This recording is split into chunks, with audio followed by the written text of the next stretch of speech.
los presentes, creyendo también en la oración que usted hizo, vamos a abrir en la palabra de Dios. Para eso también voy a compartir, por eso estoy ahí conectado con el computador, ese que dice PC. Voy a compartir la pantalla para poder ir proyectando los versículos y algunas citas que son parte de este tema. Como bien la hermana ya lo dijo y también aparece en la proyección, en la propaganda del tema de hoy, vamos a hablar acerca de la justificación por la fe.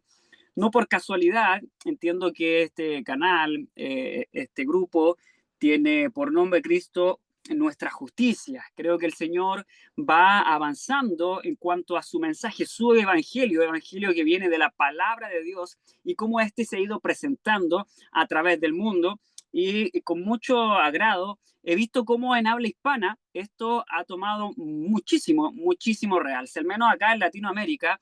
Esto ha tomado muchísima fuerza, no en todos los países de forma, en el mismo grado, pero sí en algunos más que en otros.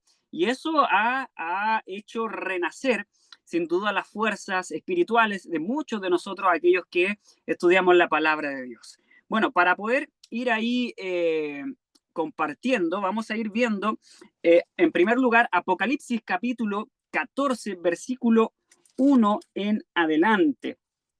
Y vamos a hacer una pequeña reflexión en cuanto a lo que aparece en Apocalipsis 14. No vamos a hablar claramente de ningún tipo de profecía de Apocalipsis, sino que vamos a hablar de la justificación por la fe. Por lo tanto, todo lo que nosotros tomemos, conversemos, va a estar relacionado con esto y con un año especial que seguramente muchos de ustedes conocen, que es 1888, donde se predicó justamente este mensaje. Entonces dice Apocalipsis 14:1. Después miré y aquí el cordero que estaba en pie sobre el monte Sión, y con él 144,000 que tenían el nombre de su padre escrito en sus frentes.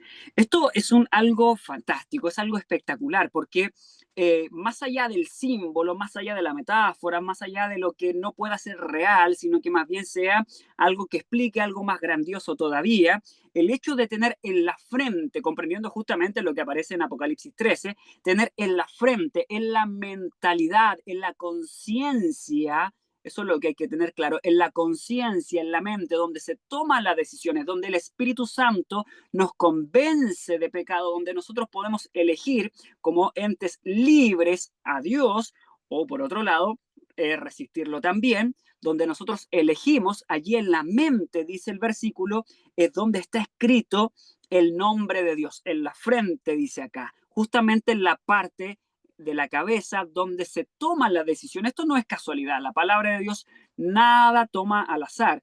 Por lo tanto, el tener el nombre de Dios en la frente es un símbolo natural de que estas personas por plena voluntad han elegido que Dios, el Dios del cielo, el Dios de las escrituras, sea el conductor de sus vidas, sea aquel que decide todo todo asunto de su propia vida. Esto es tremendo. Ya esto nos dice mucho en relación a lo que cada uno de nosotros cree o hace con el Señor. Por lo tanto, estas personas, estos 144,000, han llegado a un estado o se han convertido a una posición en la cual solamente su Señor es aquel que guía esta dirección. Esto lo podemos concluir, obviamente, conociendo la palabra de Dios y entendiendo quién es el Señor, como un padre para nosotros, quien designa cuáles son los elementos que deben ingresar en nuestra mente, en nuestro ser, y nosotros por plena voluntad podemos aceptarlos o rechazarlos. Estas personas han aceptado aquello.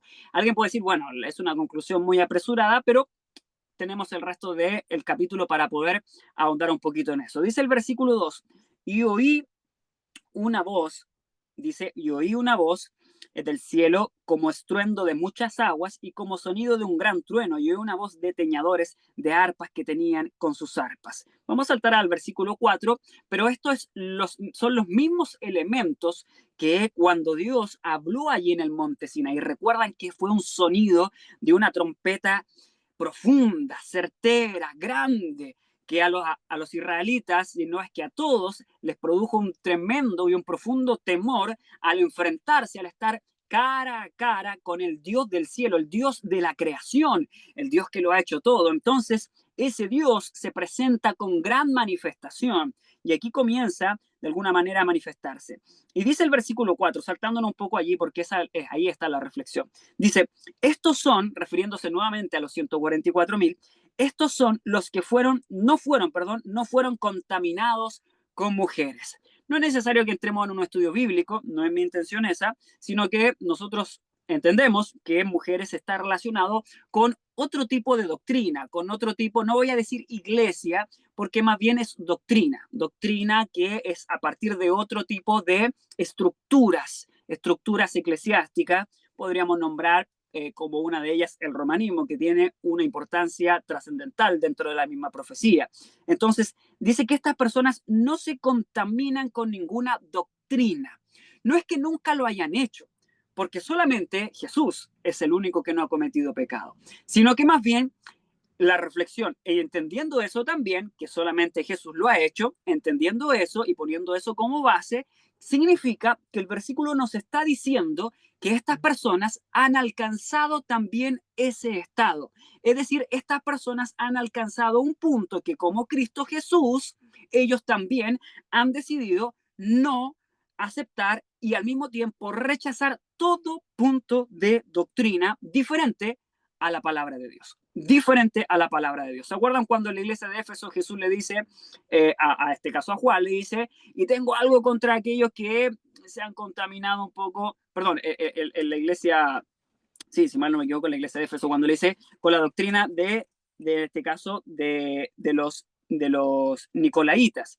En este caso, cuando el versículo 6, sí, ahí lo dice, que se han contaminado con esa doctrina. Y estos nicolaitas, básicamente, ellos eran unos que habían adoptado la gracia como un libertinaje, es decir, no hay ley de Dios, Dios es amor tan abarcante que Él no nos castiga, no hay un juicio de por medio, por lo tanto, da pie al libertinaje. Y esa básicamente era la doctrina principal de los nicolaitas, que hoy en esencia es la misma doctrina del protestantismo, podríamos decirlo incluso apóstata, o el protestantismo que no acepta la ley de Dios y que sigue guardando o que guarda el domingo. Protestantismo apóstata, nicolaitas que levantan la gracia de Dios, pero no la ponen al mismo nivel de la justicia, como dice Salmo 85:10. Entonces, en este caso, el Señor dice no contaminarse con esas cosas. Por lo tanto, la palabra de Dios es su único centro y su única brújula al polo, la norma máxima. Estas personas deciden en algún punto aceptar algo y eso es lo que quiero que reflexionemos.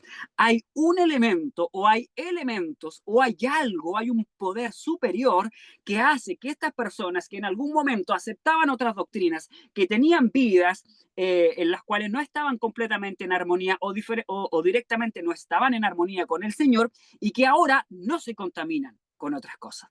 ¿Qué pasó con esas personas? Porque entendemos como adventistas que estos son aquellos que están al final del tiempo, es decir, podemos ser nosotros perfectamente. ¿Qué es lo que sucede con estas personas que llegan a ese punto de ya no contaminarse con nada más? Pero no solo eso, seguimos leyendo en el versículo y dice, estos son los que siguen al Cordero por donde quiera que va. No tan solo no la contaminación de lectura, de doctrina, de punto de vista de acuerdo al Evangelio, de la palabra de Dios, sino que más bien también siguen al Cordero por donde quiera que va. Y el camino del Cordero, el camino de la cruz, el cual parte en el campamento, el camino del Cordero es un camino que va traspasando desde el campamento al atrio, el atrio, el lugar santo y lugar santísimo, y es un camino de muerte, absolutamente. Ya en el atrio muere y luego es su sangre derramada allí en el propiciatorio, en el lugar santísimo. Por lo tanto, es un camino de muerte. Bien lo decía Pedro ahí en su libro cuando se refiere a que cuando suceda alguna cosa mala, no os sorprendáis como que si fuera algo raro, sino que más bien debiéramos gozarnos y alegrarnos porque estamos padeciendo los mismos padecimientos de Cristo. Jesús mismo lo dijo en el Sermón del Monte, allí en Mateo capítulo 6, donde se nos anuncia que estas cosas de vituperio y persecución son producto de seguir las mismas pisadas. Entonces, el camino de Cristo es uno en el cual la persona se toma la cruz de Jesús y le sigue. Y eso es un sendero sin duda, a la muerte. Pero no a la muerte, podría ser literal, sí, podría serlo, en algunos casos lo fue hace 500 años y lo va a ser sin duda previo también a la segunda venida, antes del cierre de la gracia, pero absolutamente esto está referido a una muerte espiritual. Hay que morir espiritualmente. Por lo tanto, la muerte espiritual, el abandono de aquello que somos y el nacimiento a una nueva vida, como lo dice Romanos capítulo 6, es absolutamente ese camino, el único camino, la verdad y la vida por la cual se va al Padre. Jesús lo dijo también en Juan 14:6. Entonces, este trayecto en el cual donde alguien decide seguir a Cristo, no es un trayecto fácil. No es un trayecto fácil para aquel que todavía insiste con aferrarse a sí mismo, porque aquel que quiere morir debe pararse sobre la roca y caer y ser desmenuzado, como lo dice Mateo. Y aquel que no haga eso, la roca lo aplastará y este será aplastado absolutamente. Entonces, cuando yo me paro sobre Cristo y lo hago, soy desmenuzado. Ya no queda mi conciencia, ya no quedan mis ideas, mi disposición a hacer lo mío, sino que más bien es Jesús el que comienza a hacer eso. Entonces, todavía esto puede ser muy metafórico para muchos de nosotros. Entonces, vamos a ir al punto en el cual el Señor dota de un poder especial para decidir, ok, yo voy a seguir esta senda. Voy a seguir esta senda. ¿Por qué? Porque hay una victoria asegurada. Y la aseguración de esa victoria, lo interesante, es que no se da en el camino, ni al final. No es una victoria que vamos a alcanzar, sino que es una victoria que ya se dio y que nosotros ahora somos recipientes, recibimos de esa victoria. Gloria a Dios porque es así, porque de lo contrario tendríamos que exigirle al Señor algo que Él nos tenga que dar a cambio de algo que nosotros tenemos que hacer. Y la salvación es por gracia, absolutamente gratuita. Entonces, estos siguen al Cordero por donde quiera que va, estos no se contaminan con ninguna doctrina y dice luego, estos fueron redimidos de entre los hombres por primicias para Dios y para el Cordero. Gloria a Dios, porque son personas redimidas, es decir, fueron humanos. Y aquí lo deja asentado y no nos deja ninguna duda que podemos ser nosotros también, es decir, son personas como nosotros que estuvieron en pecado, que están en pecado y que en algún momento se hacen de este poder de la justicia de Cristo para poder triunfar justamente en estos aspectos que menciona Apocalipsis. Y termino con el versículo 5 que dice, y en sus bocas no fue hallado engaño, porque ellos son sin mancha delante del trono de Dios. Son sin máculas, también puede decir en su versión, delante del trono de Dios. Solamente con santidad, es decir, sin santidad, nadie verá a Jehová. Nadie verá a Jehová. Es decir, aquellos que han sido santificados, lavados con la sangre del Cordero, son los que pueden estar frente a Él. Y así como Abraham en el libro de Santiago lo dice, llegar a ser amigo de Dios, o como se nos dice de David, tener la mente de Dios. Es decir, estas cosas las alcanzaron otros hombres en el pasado para poder darnos a entender de que es posible y al mismo tiempo es un regalo tremendo que Dios nos da el poder estar sin mancha, porque nos enfrentamos a Dios como un amigo, como un redentor cercano, como no alguien que desea destruirnos, como alguien que nos quiere salvar, pero no en nuestros pecados, sino que de nuestros pecados. Eso es básicamente lo que Dios hace. Entonces, ahora vamos a revisar un poquito de historia solamente y al mismo tiempo vamos a ir haciendo las reflexiones para entender qué tan importante y cómo es que ese poder, que lo dijimos recién, lavarse con la sangre del cordero, ser redimido, pero a muchas veces esto es muy metafórico todavía, entonces tenemos que bajar eso a la practicidad, a la realidad de la vida y poder entender de que esto es real. Vamos a revisar entonces. La Review and Herald del 5 de marzo de 1889, es decir, un año después de 1888, esto ocurrió en un congreso, en un colegio, en un colegio de Estados Unidos, donde Elena White y Vaughan Jones, que son dos pastores jovencitos, quienes predicaron la palabra de Dios en torno al mensaje de la justificación por la fe en el Congreso de 1888, ahí en Minneapolis, en Estados Unidos. Ellos predicaron este mensaje y ella adhirió a este mensaje. Vamos a mostrar algunas citas donde muestra claramente eso. Y ella se adhirió, no solo se adhirió, perdón, en el sentido de que, ok, estoy de acuerdo con alguno de los puntos, sino que directamente ella se hizo parte de la comitiva que predicaba este mensaje, que básicamente estaba compuesta por ella y estos dos personajes. Wagoner, Elliot Wagoner, de 33 años, y Alonso Jones, de 35 años. ¿Cuántos años tenía Jesús cuando comenzó su ministerio? 30 años, murió a los 33 años y medio aproximadamente. Por lo tanto, para muchos son jóvenes, para otros ya han alcanzado la edad adulta, como Jesús, o como la misma palabra de Dios lo dice, de los 20 años hacia arriba, y la maduración y la mente libre para poder comprender la palabra de Dios. Dios ha usado a estos jóvenes y lo seguirá haciendo ahora en este tiempo en que vivimos. Entonces, aquí dice lo siguiente, ellos estaban en un colegio, este es el contexto para que ustedes lo entiendan, un colegio. ¿Y qué hay en un colegio? Jóvenes. No hay ancianos, adultos, no, hay jóvenes. Sin duda que en ese congreso de predicaciones habían apoderados, habían maestros, pero el 90% de la congregación eran jóvenes. Entonces, ¿qué dice? Dice, el Señor vino muy cerca y convenció a las almas de la gran necesidad de su gracia y amor. ¿Qué almas? A los jóvenes. A los jóvenes.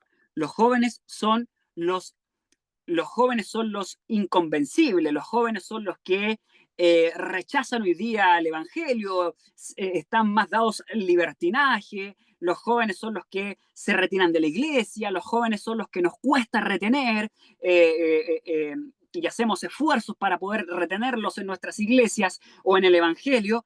Y aquí los que declaran, hacen esta declaración de necesidad de la gracia y del amor de Dios son jóvenes. ¿Cómo es que se logró que los jóvenes llegaran a asumir esto y no haciendo un llamado a la apelación de las emociones y los sentimientos, que es lo que muchas veces se hace hoy día para poder atraer a los jóvenes? ¿Cómo es que se hace esto? Vamos a leerlo.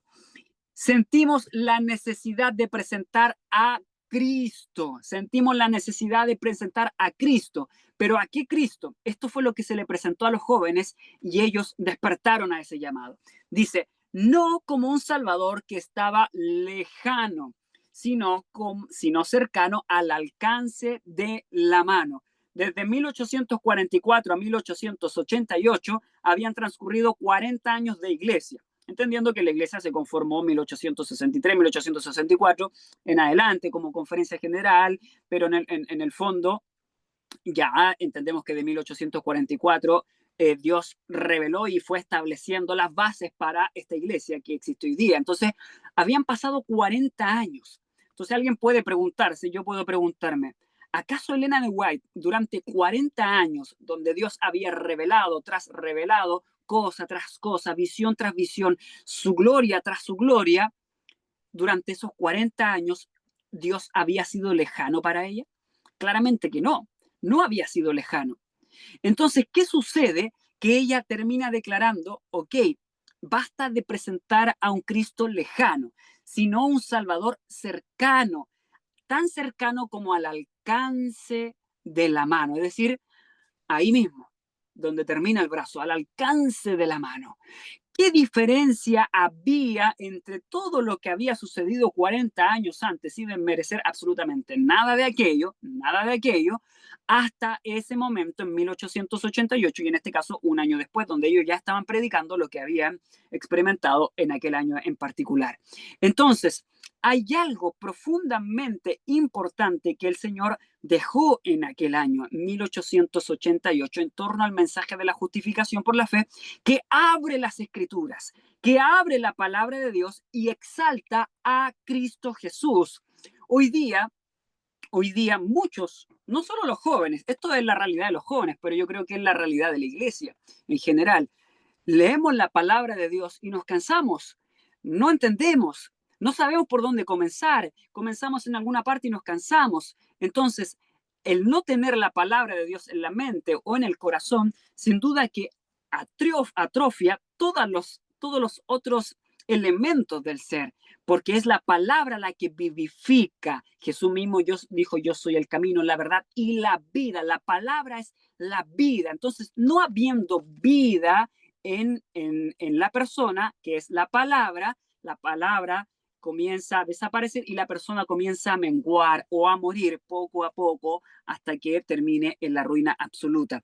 Por lo tanto, durante esta época, en 1888, el mensaje de la justificación por la fe, sin duda que lo que hizo básicamente fue reabrir las escrituras, abrir un panorama de Jesús en la misma palabra de Dios que no había sido considerado antes, no en el sentido doctrinal, sino que en el sentido de magnitud, magnitud. Es como el versículo que todos conocemos y probablemente es el versículo más leído a nivel mundial y más conocido, Juan 3:16, de tal manera, es decir, magnitud, de tal manera, de enormidad manera dio Dios a su Hijo, de tal manera el Señor no nos ha negado a su Hijo, de tal manera, involucra magnitud, es decir, esa magnitud, esa proporción de magnitud es diferente de persona a persona porque depende de su relación con la vida, con la palabra. Entonces, se abrió la palabra de Dios allí y produjo un sinfín de gloria que viene de la palabra de Dios y de vida que produjo no tan solo en los predicadores de ese momento, sino que en jóvenes, insisto con eso, en jovencitos y maestros y aquellos que estaban allí, un despertar y una necesidad de más. ¿Y más de qué? Más de la palabra, más de la palabra de Cristo, de oír la palabra de alguien que me hable la palabra, en este caso Jesús, no un predicador, de que Jesús me hable por medio de su palabra. Necesitamos más de ese Jesús. Si Él puede cambiar aquello que yo soy, necesito más de su gracia, de su amor. Eso es en esencia lo que ocurrió de forma literal, más de la palabra. Se presentó un mensaje que lo vamos a ver ahora, enseguida, se presentó a Cristo de una manera en la cual las personas comprendieron en su intelecto de que necesitaban más de eso, porque en la medida de que más se les daba, más y mejor podían romper con las ligaduras que los tenían atados a la esclavitud del pecado. Vamos a ver otra cita que también es muy conocida por nosotros. Esto está en Testimonios para los Ministros. Y aquí básicamente lo que dice es qué es justificación por la fe. Entonces, cuando estos jóvenes o cuando nosotros entramos en la justificación por la fe, ya sea por donde entremos, si vamos a entrar a través de la palabra de Dios, si vamos a entrar a través del mensaje de la salud, si vamos a entrar directamente a través de las profecías, si vamos a entrar a través de los evangelios, todo habla de Cristo, por lo tanto, entramos a través de Cristo a la justificación por la fe. Pero lo que siempre debe suceder en cada una de esas aristas, o como nosotros entremos a la palabra de Dios, o como más bien el Espíritu Santo nos traiga a nosotros hasta la palabra, tiene que ser bajo estos parámetros. Estos parámetros que son bíblicos absolutamente, podemos dar un sinfín de versículos que confirman lo que vamos a leer ahora, o lo que ustedes están viendo allí, que es lo que básicamente resume que es justificación por la fe. Entonces, estos jóvenes y nosotros, y aquellos que han experimentado la transformación por la justicia que viene de Cristo, que es a través de la fe, experimentan o tienen esta vivencia. Y la vivencia es la siguiente. Dice, ¿qué es justificación por la fe? Esta es la experiencia real, vívida. Esto es lo que se debe vivir. Y si no lo estamos viviendo, significa que no estamos en este mensaje, por lo tanto estamos fuera de la palabra y estamos conformándonos con un Cristo lejano. Un Cristo que resuelve muchas cosas de mi vida, sí, pero todavía es lejano. Este es el Cristo cercano, el que vamos a leer ahora. Dice, la justificación por la fe es la obra de Dios. La obra de Dios. Primer lugar, es la obra de Dios. Esto es casi como un versículo, debiéramos aprenderlo de memoria. Es la obra de Dios. Todo aquel que pretenda santificarse a sí mismo, justificarse a sí mismo, pretender que ha logrado cosas por sí mismo, por el esfuerzo humano, esa persona está muy lejos de haber conseguido esto a través de la justicia de Cristo, porque lo ha intentado por sus propios méritos. Aquí dice que es la obra de Dios. Filipenses 2:13.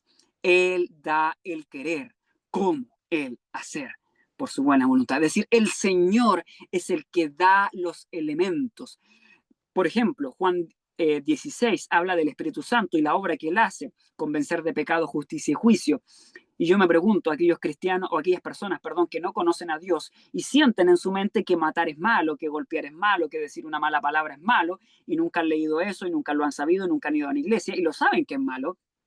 Saben absolutamente. ¿Por qué? Porque hay un espíritu, el espíritu de Dios, que los está hablando como con gemidos indecibles, Romanos capítulo 8, y diciendo que eso está mal, porque la palabra de Dios, la ley de Dios, la constitución del universo, la que afirma los mundos, es la que absolutamente nos muestra claramente esas cosas son pecado y van en contra de los principios, son amorales, son inmorales, por lo tanto no deben hacerse. Entonces, eso significa que el Espíritu Santo hace esto sin que se lo pidamos. Gloria a Dios por eso. El Espíritu Santo viene y te convence sin que se lo pidas. Por eso nosotros no oramos al Espíritu Santo directamente, sino que oramos al Padre.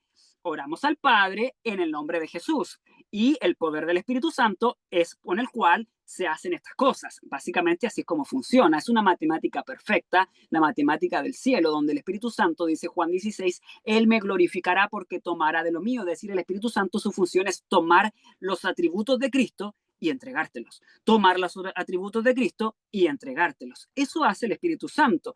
Pero no oramos al Espíritu Santo, oramos al Padre para que se haga en el nombre de Jesús, y todo lo que pidieres en mi nombre, dijo Jesús, eso Él lo dará, pero conforme a la palabra. Y cuando es así, inspirada por el mismo Espíritu, el cual toma de Cristo esa inspiración, te lo entrega. Entonces, la obra es de Dios, y ¿cómo la hace? A través del Espíritu Santo. El Espíritu Santo es el que hace esa obra, no como alguien que se entrega de sí mismo, sino que tomando de Cristo, así como Cristo nada hacía por sí mismo, sino que lo que veía hacer del Padre, eso hacía. Juan 14 dice que las obras que él hacía no eran sus obras, sino que eran las obras del Padre a través de él. Ni siquiera él en su humanidad hizo sus obras, sino que, como dice Filipenses, él ocultó su divinidad y su humanidad era la que estaba allí. Por lo tanto, las obras que él hizo para huir del pecado y para beneficio del resto era la obra del Padre a través de él, es decir, como un canal. En su humanidad era un canal.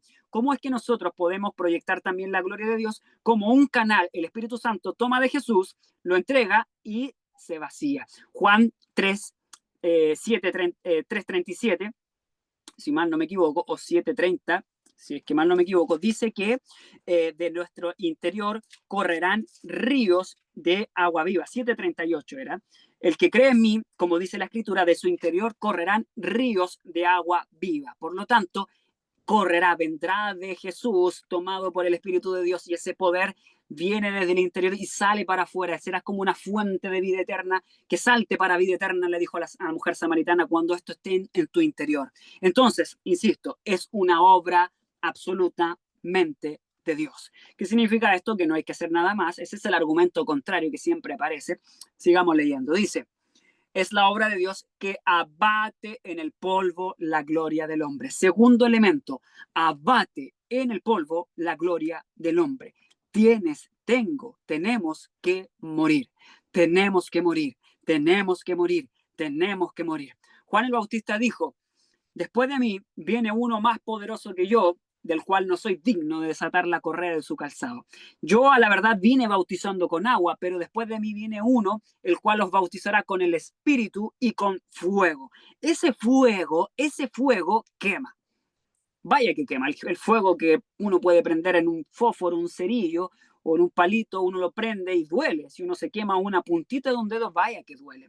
El fuego purificador del cielo, el cual también es el mismo espíritu, el que hace esa transformación de toda tendencia heredada y cultivada, dice el deseo de todas las gentes en el capítulo No se angustien, dice que él es el encargado de modificar, de cambiar, de restaurar toda tendencia hacia el mal heredada y cultivada. Y para hacer eso, toda tendencia que está absolutamente arraigada en ti y en mí, esas cosas que no puedes dejar, esas cosas que yo no puedo dejar, esas cosas que me cuestan y me cuestan y me cuestan, como dice Pablo en Romanos capítulo 7, yo sé lo que es bueno, pero no está en mí el hacerlo. Yo sé lo que es correcto, pero hago lo contrario. Y él termina diciendo, ay de mí, miserable, ¿quién me librará de este cuerpo de muerte? Y la respuesta está en el capítulo anterior, porque así se escribe, así escribe Pablo de una forma muy inteligente, para que vayamos al capítulo anterior, y también está el capítulo siguiente, en el capítulo 8, pero básicamente en el Romanos 6. Y ahí habla de la muerte y la resurrección. Entonces, debemos morir. Para que el hombre muera, como Jesús murió en la cruz, Jesús murió y resucitó al tercer día. Y Romanos 6 nos dice, no voy a entrar ahí porque quiero que ustedes también lo puedan leer directamente, la palabra de Dios dice que aquel que muere resucita. Por lo tanto, si Jesús murió, resucitó y ya no vuelve a morir. Entonces, si usted murió a ese pecado, si realmente murió a ese pecado, ha resucitado. Inmediatamente la resurrección está asegurada. ¿Y qué es la resurrección? La resurrección es la vida en sí misma, la vida de Jesús, la restauración, justicia de Dios en nosotros, justicia de Dios en nosotros, con la cual nos presentamos como amigos de Dios, como amigos, es decir, podemos acercarnos tanto como podamos delante del Señor porque hemos sido redimidos. Eso solamente se logra a través de esto, muerte y resurrección. La vida, y esto es lo interesante de eso y lo magnífico, si usted se arrepiente de la verdadera forma, como dice Camino a Cristo, capítulo 3, como realmente se debe hacer, tiene asegurado el triunfo. No vuelve atrás. Que dice Camino a Cristo, capítulo 3, parafraseando, dice, el verdadero arrepentimiento es dolor por el pecado y abandono del mismo. Pregunta, ¿alguien que ha pecado aquí puede abandonar su pecado por su propia fuerza? Si he estado tan arraigado en mí, si es un elemento que almuerzo, que como, que veo, que escucho, ¿podemos hacerlo? No, es imposible. Incluso vamos a un ejemplo bíblico. Jesús le dijo a la mujer adúltera, le dice, vete y no peques más. Y la pregunta es, ¿esa mujer volvió a pecar? No volvió a pecar. Entonces fue tan profunda la arenga, no sé si conocen ese término, o fue tan profundo las palabras de ánimo que Jesús le dijo a esa mujer.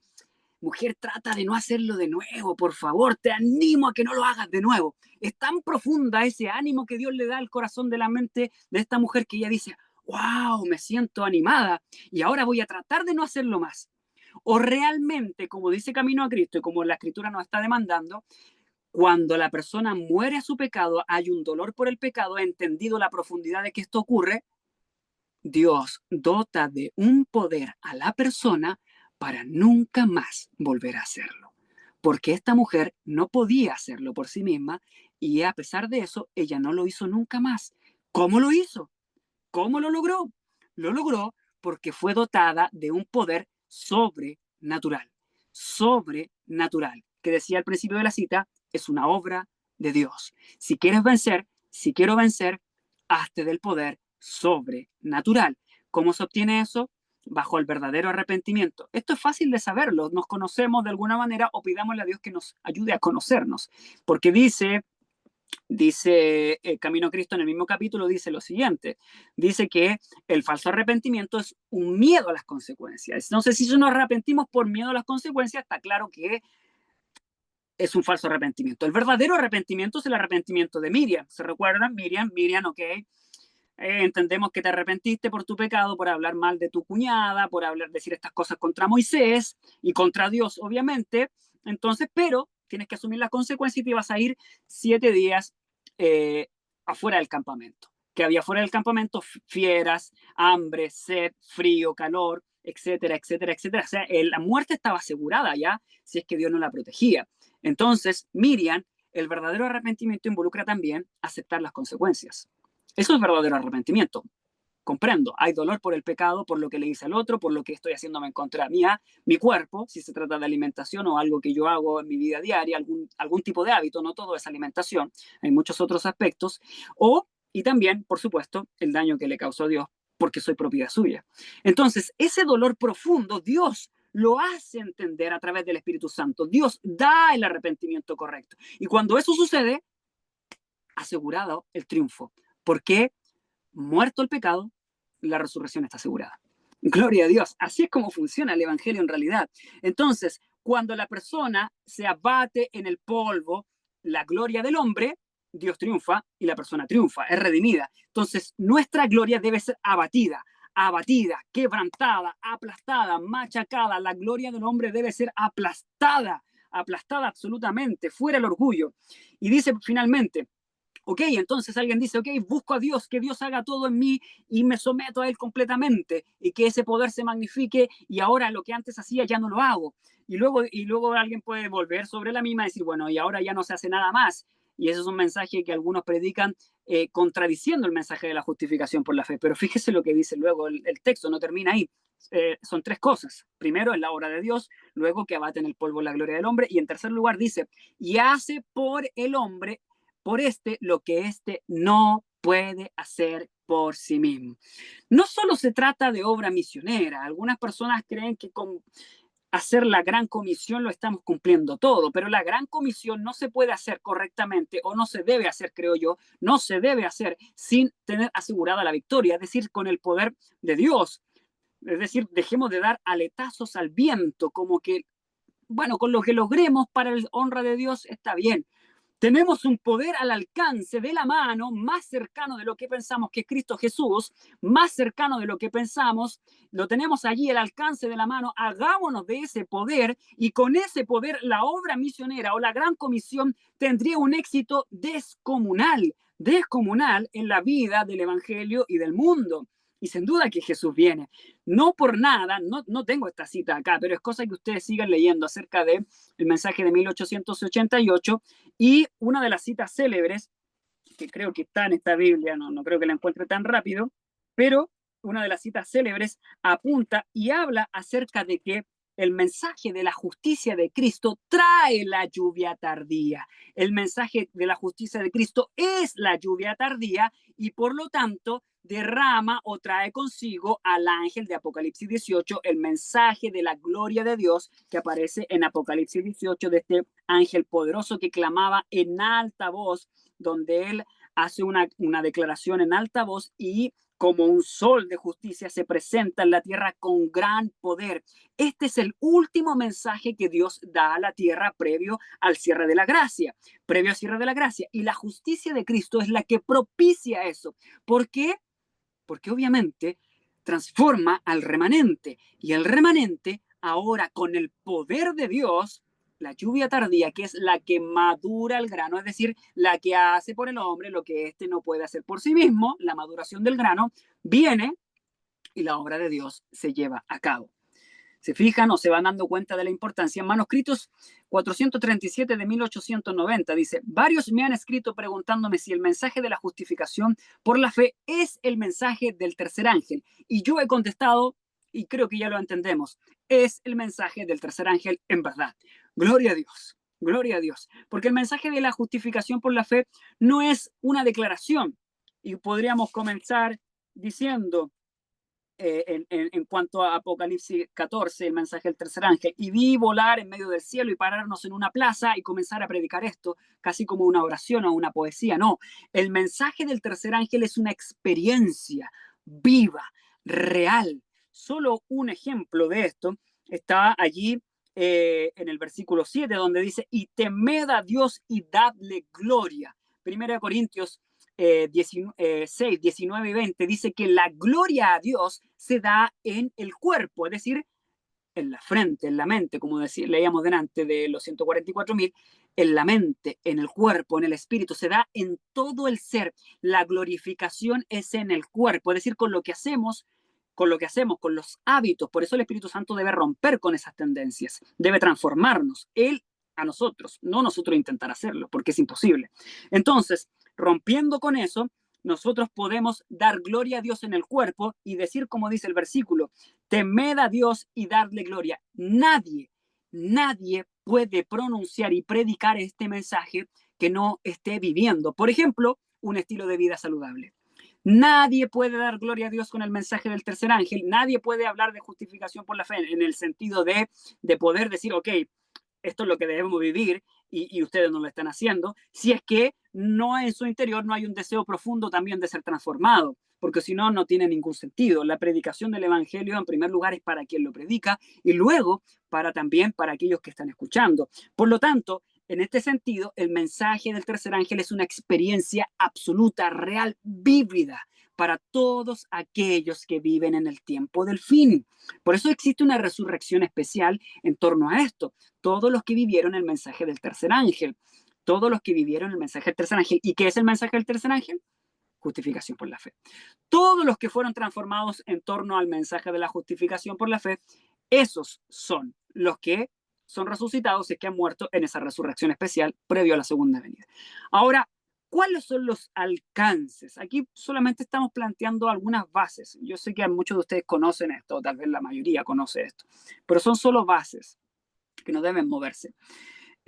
Vamos a ver enseguida algunos elementos, alcances de esto, porque esto es el Evangelio en sí mismo, la palabra de Dios en sí misma, resucita y trae a Jesús en una manifestación como nunca antes la hemos visto. Dice acá, en Fundamento de la Educación Cristiana, 473, dice, en la palabra de Dios hay grandes verdades que han permanecido sin ser vistas y oídas desde los días del Pentecostés, que ocurrió en el Pentecostés, una transformación absoluta por el Espíritu de Dios.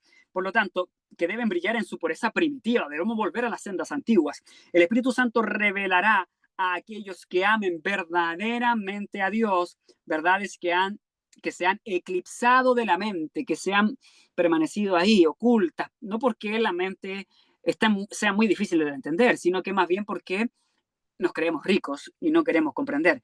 Y revelará también verdades que son enteramente nuevas.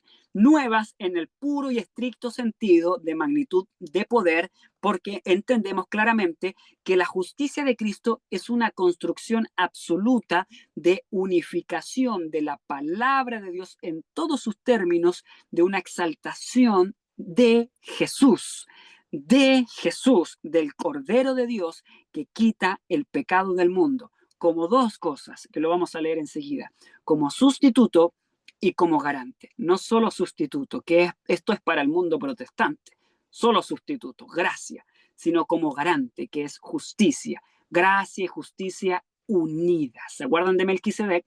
Rey de Salem, que significaba justicia, si mal no recuerdo,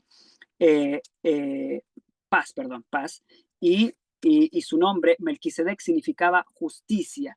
Entonces, este rey, que era rey de Salem, que es este reino de paz, que luego era Jerusalén, por supuesto, este reino de paz, el cual Melquisedec reinaba, que era un tipo de Cristo. Melquisedec era el rey de justicia. Entonces era un símbolo perfecto. Melquisedec no era Cristo, dice Elena White, era un símbolo perfecto de esa unificación entre su reinado y su reino, justicia y paz, justicia y misericordia, como también lo dice Salmos 85:10, la justicia y la paz se besan y se encuentran. ¿Dónde ocurre eso?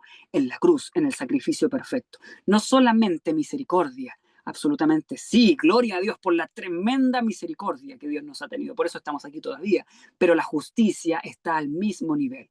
Entonces Dios nos va a salvar en su plena misericordia, pero en plena justicia. ¿Qué significa eso? Todos tienen derecho al cielo, todos, pero nadie va a ingresar si hay pecado en él. Nadie, porque la justicia impedirá que eso suceda. Entonces, ¿cómo va a suceder? Eso es lo que estamos tratando. Este mensaje básicamente se ve retratado en este libro Testimonios para los Ministros, página 91 y página 92, probablemente es la cita más conocida o más referida en torno al mensaje de la justificación por la fe y que muchos de ustedes conocen, y que también es una poesía hermosa en torno a, que llama a la palabra de Dios y nos dice lo que estábamos mencionando anteriormente. Dice, en su gran misericordia, el Señor envió un preciosísimo mensaje a su pueblo por medio de los pastores Waggoner y John. Alonso Ellet Waggoner, de 33 años, y Alonso John, de 35 años. Esto en 1888. Este mensaje tenía que presentar en forma más destacada ante el mundo al sublime Salvador. Como dijo Elena de White, ya no lejano, sino que cercano. Es decir, una exaltación más profunda, un conocimiento más amplio, una anchura, una profundidad, una altura más completa de quién es el Señor. Entonces, una presentación más destacada de Jesús ante el mundo, del sublime Salvador. Ya no solamente vamos a presentar la gracia de Cristo, sino que la gracia y la justicia combinadas, que esa combinación es un poder tremendo, que si el mundo lo recibe, o aquel que lo recibe, en primer lugar el remanente, producen en el interior corrientes de agua viva que salen del interior como vida eterna, son un caudal que llena el lugar y llena la casa absolutamente y aquellos que la habitan. El sacrificio por los pecados del mundo entero, a Jesús, el sacrificio por los pecados del mundo entero, presentaba la justificación por la fe en el garante. Este término para aquellos que estudian esto y aquellos que lo están estudiando, si ustedes lo están estudiando, deben estudiar estas dos cosas, no por separado, sino que en combinación. Sustituto perfecto como el Cordero de Dios, pero garante, el que te reemplaza, no como el sacrificio. No estamos hablando de sacrificio, no de la sangre, no estamos hablando de eso, que es lo que Jesús hizo allí en el año cero, ahí en la cruz, sino que estamos hablando del garante, el garante que te transfiere como a la mujer adúltera un poder con el cual el mismo Jesús, siendo un humano, no pecó. Ese poder con el cual Jesús, siendo un humano, no pecó. Esa es la garantía, porque garantía es un término que se usa en términos judiciales, donde la persona ha sido absuelta, ha sido obtenido la garantía de alguien que pagó por él, no tan solo el precio que es la sangre, sino que ahora se vuelve su reemplazo. ¿Reemplazo en qué términos? En todos los términos, en todos los términos. No solamente como alguien que, Ítalo una vez cometió muchos pecados, dice el Padre. No, delante del Padre ningún pecado cometió Ítalo. Eso lo dice Juicio Investigador, Conflicto de los Siglos. El Conflicto de los Siglos nos dice en ese capítulo que cuando los salvos son salvos, el registro de los pecados de Ítalo, en este caso, si yo soy salvo, ¿qué es lo que dice el registro de los pecados? Que nunca cometió pecados. Eso va a decir el registro. Nunca cometió pecados. Nunca cometió pecados, porque todos sus pecados han sido perdonados y han sido enterrados, sacados, borrados. Y por lo tanto, aquel que se pierde, todos los pecados, que incluso se arrepintió, vuelven a él, como ocurría también en el día de la expiación, vuelven a él como ocurrirá también con Satanás, todos los pecados de la humanidad se van a él, de hecho. En este caso, vuelven a él los anteriores, los que han sido perdonados, y los otros están ahí. Y al mismo tiempo, en el registro de las buenas acciones, dice el libro, el capítulo Juicio Investigador, no aparecerá ninguna acción buena, aunque haya hecho cientos de millones de buenas acciones que todas vienen de Dios, por supuesto, porque Él da el querer como el hacer, es decir, el hacer son obras de Dios. Entonces, no aparecerá ninguna obra buena, solamente aparecerá pecados. Entonces, el que se pierde, habrá un registro completo de pecados y de ninguna obra buena. El que se salve, habrá un registro completo de buenas obras y de ningún pecado. Así es como se presenta delante de Dios. Por lo tanto, la garantía implica presentar la persona delante de Dios como una persona que nunca cometió ningún pecado. Ahora la pregunta clave es esta. Esta es la pregunta clave. Eso va a ocurrir en una cuestión casi como en una oficina de parte, en una oficina donde yo voy a hacer un trámite, allí al consulado y entrego un documento y me entregan otro y dice, ok, Ítalo no cometió ningún pecado, pase, puede ingresar al cielo. O es una experiencia real, tangible, donde la persona realmente se transforma en alguien sin pecado. Eso tenemos que tenerlo claro. Capítulo Juicio Investigador lo dice con todas sus letras. Dice, la obra de redención, la obra de perdón de los pecados debe ser antes del cierre de la gracia. ¿Por qué? Por una cosa obvia, porque Jesús ya no estará para interceder por los pecadores luego del cierre de la gracia. Es decir, ¿a quién le voy a entregar mis pecados? Por lo tanto, todo aquel que es justo debe ser justo antes del cierre de la gracia. Por eso dice esto Apocalipsis, el que es justo siga siendo justo, es decir, ya alcanzó la norma de justicia. Pregunto nuevamente para entender que estamos entendiendo. ¿Alcanzó o alguien alcanzó por él? Alguien alcanzó por él y se lo regaló, porque es la obra de Dios, dijimos, que abate en el polvo la gloria del hombre y hace por este lo que este no puede hacer por sí mismo. Entonces, el hombre ahora hace la obra de Dios que antes no podía hacer por sí mismo, sino que Dios la hace a través de él y guarda los mandamientos de Dios. Fíjense lo que dice la cita, estábamos en garante, presentar la justicia en el garante, y básicamente la justicia en el garante se ejemplifica en esto.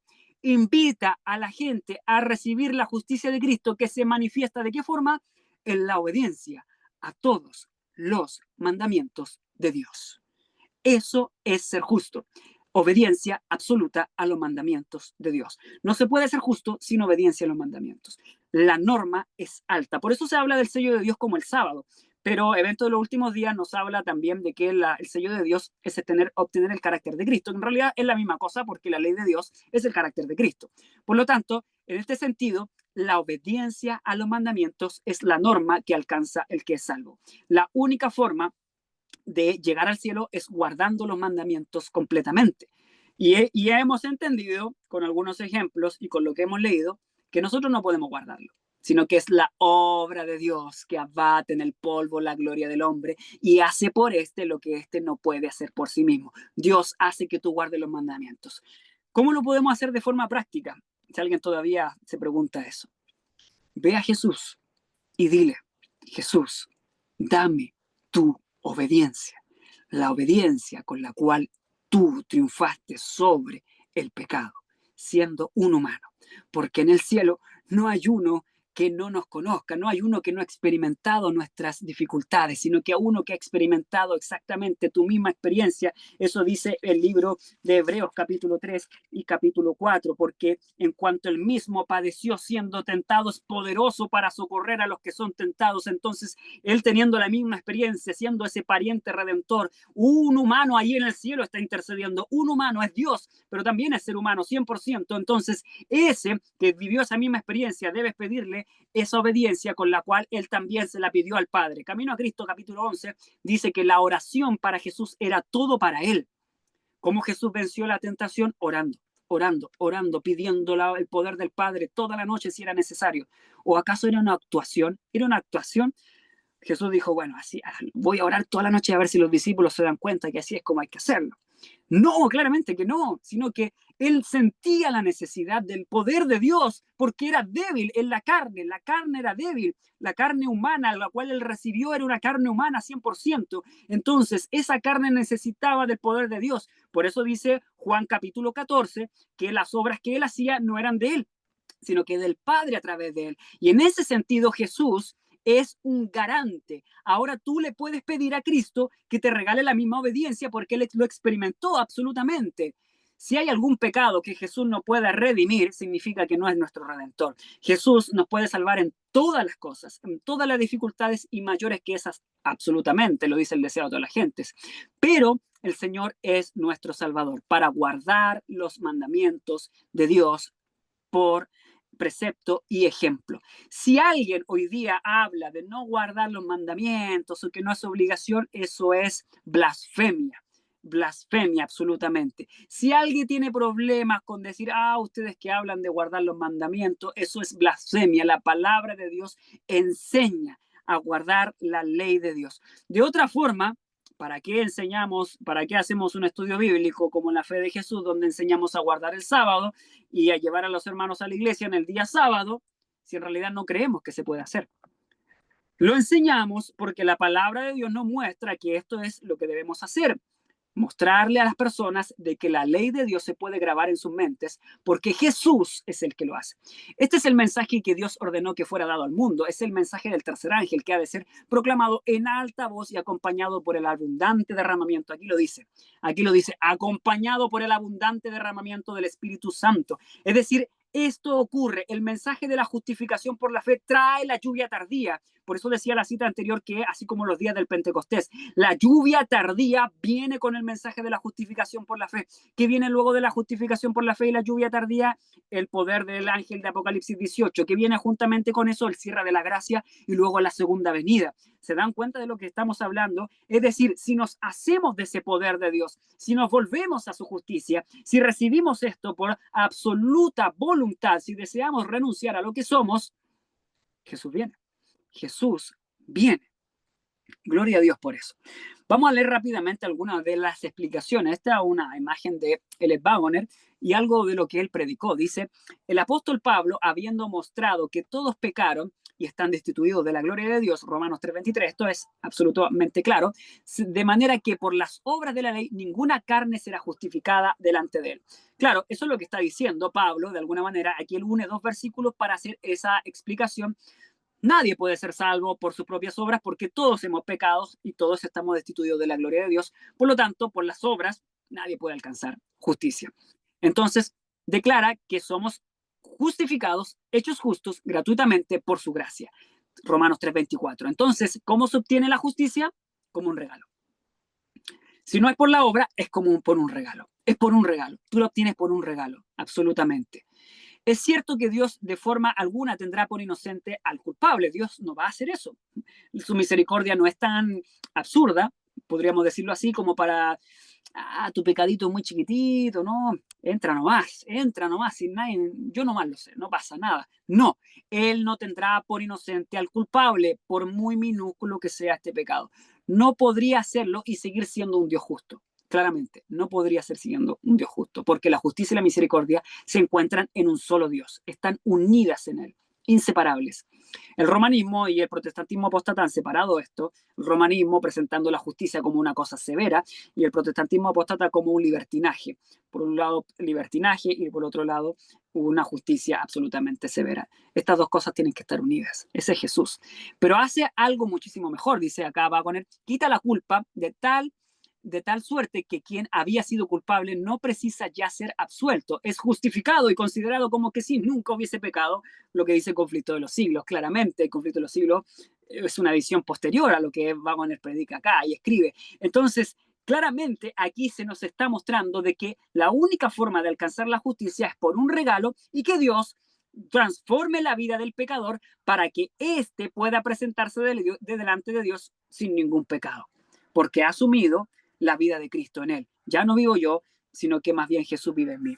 Wagner dice acá, al serle quitadas las vestiduras viles, que es ese símbolo que nosotros entendemos muy bien, Zacarías 3, 1 al 5, dice, significa hacer pasar la iniquidad de la persona. Y vemos así que cuando Cristo nos cubre con el manto de su propia justicia, no provee una cobertura para el pecado, sino que quita el pecado. Habitualmente, y nos acostumbramos a enseñar eso, porque es un símbolo visible y queda grabado, y creo que es un error también. Confiar mucho en las imágenes en ese sentido, porque nos lleva a pensar de que Dios nos cubre con un manto y ya no se ve nada de lo que está sucio adentro y así nos presenta delante de Dios. No, eso es un error, porque la limpieza debe ser interna como externa. Si en algún momento podemos tener un tema en relación al santuario, y hablando de justificación por la fe, les podré mostrar allí cómo la sangre que cae sobre el propiciatorio hace una transformación desde el interior hacia el exterior. Eso es muy claro ahí en el santuario. Y dice, y eso muestra que el perdón del pecado es más que una simple formalidad, más que simplemente una entrada en los registros de los libros del cielo a efecto de cancelar el pecado. Realmente lo limpia de la culpa y es libre de culpa, es justificado. ¿Qué significa eso? Es hecho justo realmente. No simplemente se le entregó un papel, toma, Ítalo, es justo.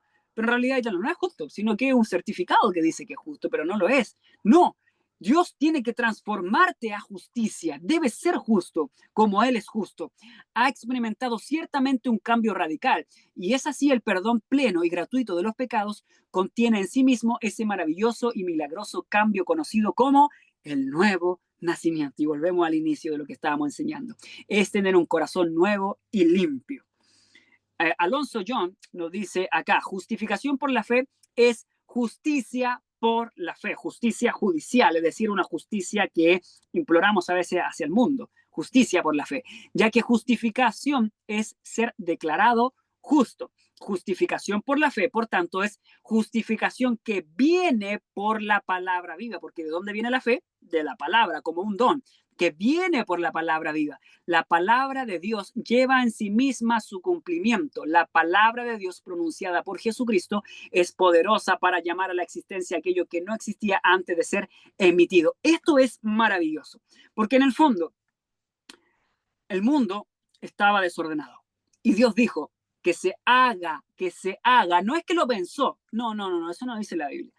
Él dijo, y que se haga la luz, que se haga el cielo, que se junten las aguas. Él dijo, es decir, esa voz de trompeta que habla es tan poderosa para llamar a la existencia aquello que antes no existía. Si él dice, deja de ser un... Eh, deja de ser obstinado, deja de ser orgulloso, deja de ser avaro. Si él lo pronuncia y si crees en ese pronunciamiento por la fe que viene de la palabra, si crees en la palabra viva, esa palabra que habla, tiene un poder en el organismo, en la mente, tan poderoso que trae a la existencia lo que antes no existía. Antes desobediencia y ahora obediencia absoluta. Estas personas son sin mancha. Estas personas no se contaminan con mujeres. Van, siguen al Cordero de Dios por donde quiera que va. ¿Cómo lo lograron? Porque creyeron en la palabra poderosa que se pronuncia. ¿Y cómo puedo escuchar yo esa voz? Tengo que cerrar los ojos, tengo que ir a un centro de entrenamiento psicológico con un coach que me enseñe las artes de poder entender a Dios. No, abrir la palabra de Dios, y solamente al abrir la palabra tú vas a recibir la fe, porque la fe viene por el oír de la palabra. Al oír la palabra tendrás el poder ahora para creer en la palabra que habla y ser transformado. Eso pasó con la mujer adúltera. Pasó con la mujer adúltera. Creyó en la palabra que Jesús le dijo: ni yo te condeno, yo te perdono. Esa mujer tenemos que entender que se arrepintió. En ese solo acto ella no lo declaró. Jesús lo pudo ver en su interior a través del poder de Dios, que esa mujer se arrepintió. Y porque estaba dispuesta a morir delante de Jesús cuando todos ya se habían ido. Entonces Jesús le dijo: ni yo te condeno. Esas palabras eran la palabra vivificadora. Vete y no peques más. Era justamente la declaración: no vete e intenta hacerlo, sino que vete y no lo hagas más, porque ahora hay un poder en ti. De hecho, si leyéramos la ley de Dios de esta forma, mucho cambiaría, porque la ley de Dios podemos leerla de esta forma. Alguien dice, Dios nos dice: no matarás, no cometerás adulterio. Qué difícil para aquellos que nos acostumbramos a hacer estas cosas. Pero cuando lo leemos como una promesa, como la palabra que promete, ahora que has recibido, que estás en Cristo, no matarás. Ahora que estás en Cristo, no cometerás adulterio. ¿Se fijan que es muy distinto? Es una promesa. La ley de Dios es escrita en la mente y en el corazón como nuevo pacto, que es el versículo que habíamos entregado ahí, Hebreos 13, 20, 21, donde se nos muestra este pacto eterno, donde Dios escribe la ley en el corazón, la escribe, Él tiene que hacerlo, para que ya no sea un acto de obediencia donde yo intento guardar, sino que ahora Dios ha hecho en ti lo que antes no podía hacer, y abate la gloria del hombre al polvo y hace por nosotros lo que no podemos hacer por nosotros mismos. Leemos la siguiente cita y ya vamos terminando. Dice: en la vida del hombre no hay justicia, pero Dios ha establecido a Cristo para declarar justicia a y sobre el hombre, a el hombre y sobre el hombre. No solamente nos declara justo, sino que nos tiene que hacer justo, porque si no sería absurdo. Es como que Dios se tapara los ojos cuando va entrando la fila de los redimidos en el cielo y dice: bueno, están todos declarados justos, todos ya, bueno, en los registros del juicio investigador aquí dice que todos ya se arrepintieron de sus pecados, pero yo, como soy Dios, yo sé que en realidad siguen siendo malos. ¿Cómo va a hacer eso Dios? Engañarse a sí mismo. Dios no puede engañarse a sí mismo. Por lo tanto, Él tiene que declarar que son justos, pero al mismo tiempo hacernos justos delante de Él. Dios ha establecido a Cristo para declarar justicia a y sobre el hombre. Cristo ha pronunciado la palabra solamente, y en la vacía oscuridad de la vida del hombre aparece la justicia para todo aquel que la reciba. La palabra de Dios recibida por la fe produce justicia en el nombre y en la vida de quien jamás la tuvo anteriormente. Esto no lo tenemos. No lo tenemos. Dios lo regala como un regalo, absolutamente, precisamente como en la creación del Génesis, como lo comentamos. Ser justificado por la fe es sencillamente ser hacedor de la ley de Dios. Eso es. Eso es. Dios justifica al impío. ¿Qué es justo? Ciertamente lo es. Esto es justo, ciertamente lo es, que Dios justifica al impío. No significa que pretenda ignorar las faltas del hombre, de manera que sea contado como justo, siendo en realidad impío. El ejemplo que yo les daba, que van entrando en la fila y Dios sabe que no son justos. No, eso no es justicia. En realidad Dios no sería justo así, porque no debería dejar entrar a nadie. Significa que el Señor convierte a ese hombre en un cumplidor de la ley. Eso es lo que tiene que pasar realmente. Tiene que transformarlo en un cumplidor real, vivo, por voluntad propia. En el mismo momento en que Dios declara justo al hombre impío, este vino a ser un hacedor de la ley. Ciertamente es una obra justa, buena tanto como misericordiosa. Eso es verdaderamente ser justo. Si no, Dios sería un engañador tanto para él mismo y para el universo completo. Y leemos la última cita. Veo la belleza en la verdad presentada en la justicia de Cristo, en la relación con la ley, tal como el doctor Bauer lo ha expuesto ante nosotros. Esto en 1888, el mismo año, dice, lo presentó en armonía perfecta con la luz que Dios ha tenido bien darme los años de mi experiencia, dice Leonard White. Dice luego, el año siguiente, cuando el hermano Waggoner expuso esas ideas en la asamblea de Minneapolis, esa fue la primera vez que oí en los labios humanos una enseñanza clara sobre el tema, a excepción de conversaciones con mi marido. La veo tan claramente debido a que Dios me lo ha presentado antes en visión, y los hermanos que se oponían, que lamentablemente son la mayoría, o eran la mayoría y siguen siendo la mayoría, no pueden verlo porque a ellos no se les ha presentado como a mí. Y cuando otros lo presentó, cada fibra de mi corazón dijo, amén. La profeta de Dios, cada fibra de su corazón, al escuchar claramente el mensaje de la justificación por la fe, ella, cada fibra de su corazón, dijo, amén. Vamos a terminar ahí, porque hay varias otras citas más, pero vamos a dejarlo ahí. Porque este tema se puede, sin duda, que ampliar en muchos otros horizontes, y creo yo, sinceramente, que la palabra de Dios debe ser tomada bajo esta ancla. Toda la palabra de Dios, cualquier tema, la escuela sabática, cualquier sermón, todas las expresiones, todos los mensajes, el mensaje de salud, el mensaje de profecía, el mensaje del evangelio, el mensaje de la obra misionera, todo debe ser bajo el ancla de la justicia de Cristo. Porque todo lo que hacemos, lo que significa hacer una obra, tiene que ser desarrollada por el Señor en ti. De lo contrario, es tu obra. Es tu obra. Y en el registro de los libros de las memorias, que va a estar en el cielo, no aparecerá esa obra tuya. ¿Por qué? Porque las obras que están escritas en los libros de la memoria son las obras de Cristo en ti. Por eso, los que se pierden, Jesús les quita las obras. El perdido podría decir, pero esa era mi obra, ¿por qué me la estás borrando si yo la hice? No, porque no era su obra, era la obra de Cristo en él, entonces Jesús tiene derecho a sacarla porque él la hizo. Entonces los perdidos aparecerán como que nunca hubiesen hecho ninguna obra, y realmente nunca la hicieron, porque era Jesús. Gloria a Dios por este mensaje. Espero que se haya comprendido. Yo hablo muy rápido. Los chilenos en realidad acostumbramos a hablar rápido. Acostumbro a hablar muy rápido, pero también me gusta hacerlo así porque es mucha la información que hay que entregar. De hecho, esto todavía falta un poquito, pero por honor al tiempo y también para que podamos seguir tal vez entusiasmados, podemos continuar en algún otro momento si el Señor lo permite. Si me permiten, vamos a hacer una oración para que Dios pueda hacer esto en nuestra mente hoy. Señor del cielo, gracias Padre, porque en su misericordia nos ha permitido ver una vislumbre de su amor en torno a este mensaje. Gloria a Dios, porque la obra la hace usted. Si hemos estado luchando para poder huir, triunfar sobre nuestros pecados, y hemos caído, Señor, ayúdenos a renunciar a nuestro orgullo.